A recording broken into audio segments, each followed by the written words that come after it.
रात के ठीक 12 बजे, जब पूरी दुनिया सो रही होती है। एक जगह ऐसी है जहां आसमान रोता है लेकिन आंसू नहीं गिरते। वहां गिरता है खून, लाल, गाढ़ा और इतना गर्म जैसे अभी अभी किसी की जान ली गई हो।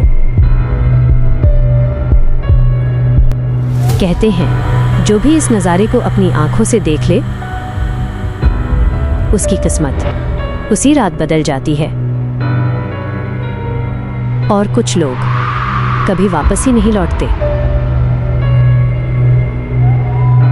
भारत के एक अनजान कोने में, जहां आज भी मोबाइल नेटवर्क काम नहीं करता, जहां रास्ते खुद को बार बार बदल लेते हैं,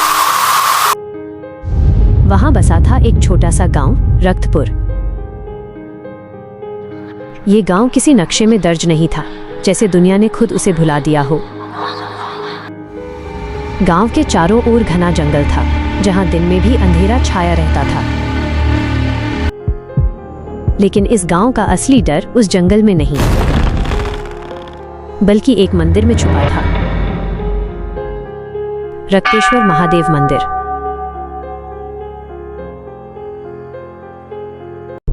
यह मंदिर पत्थरों से बना जरूर था, लेकिन गांव वाले कहते थे ये सांस लेता है। मंदिर की दीवारों पर अजीब निशान थे, जैसे किसी ने नाखूनों से खरोच खरोच कर कुछ लिखने की कोशिश की हो। कभी कभी रात में मंदिर से धीमी सिसकियां सुनाई देती थीं। और सबसे डरावनी बात, मंदिर की सीढ़ियां हमेशा गीली रहती थीं, चाहे बारिश हो या न हो। और वो नमी पानी की नहीं थी। हर साल अमावस्या की एक खास रात को पूरा गांव एक अजीब खामोशी में डूब जाता था। बच्चों को सुला दिया जाता, दरवाजे बंद कर दिए जाते, क्योंकि उस रात मंदिर के ऊपर आसमान बदल जाता था। पहले काला, फिर गहरा लाल, और फिर बूंदें गिरनी शुरू होती थी, धीरे धीरे, जैसे कोई ऊपर से किसी अदृश्य घाव को निचोड़ रहा हो। और वो बूंदें खून होती थी। शहर से आया एक पत्रकार अर्जुन, वो अंधविश्वास में यकीन नहीं करता था। उसके लिए हर चीज का एक लॉजिक होता था। जब उसने खून की बारिश के बारे में सुना तो उसने इसे एक झूठी कहानी समझा। लेकिन अंदर कहीं उसे सच जानने की बेचैनी थी। गांव पहुंचते ही लोगों ने उससे नजरें चुराईं। एक बूढ़ी औरत ने कहा, बेटा, यहाँ सच देखने की कीमत जान होती है। लेकिन अर्जुन नहीं रुका। अमावस्या की रात अर्जुन अकेला मंदिर के अंदर बैठा था, कैमरा चालू, दिल तेज। 12 बजते ही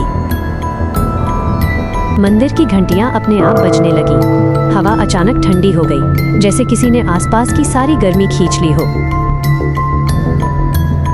और फिर आसमान लाल हो गया। अर्जुन ने ऊपर देखा, एक बूंद उसके हाथ पर गिरी, वो चौंक गया। वो खून था। उसने सूंघा, उसमें एक अजीब सी गंध थी, जैसे लोहे और दर्द का मिश्रण। धीरे धीरे बारिश तेज हो गई, पूरा मंदिर लाल हो गया। अचानक मंदिर के अंदर से आवाज आई, तुमने देख लिया, अब जा नहीं पाओगे। अर्जुन डर गया, लेकिन कैमरा लेकर अंदर गया। वहां उसने देखा एक मूर्ति जो रो रही थी, लेकिन आंसू नहीं, खून बह रहा था। एक बूढ़ा साधु प्रकट हुआ, उसकी आंखें खाली थीं, जैसे उसने सब कुछ देख लिया हो। उसने बताया, सदियों पहले इस गांव में एक लड़की को जिंदा दफनाया गया था, क्योंकि उसने एक सच बताया था जो गांव के लोगों को मंजूर नहीं था। उसकी आत्मा इसी मंदिर में कैद हो गई और हर अमावस्या को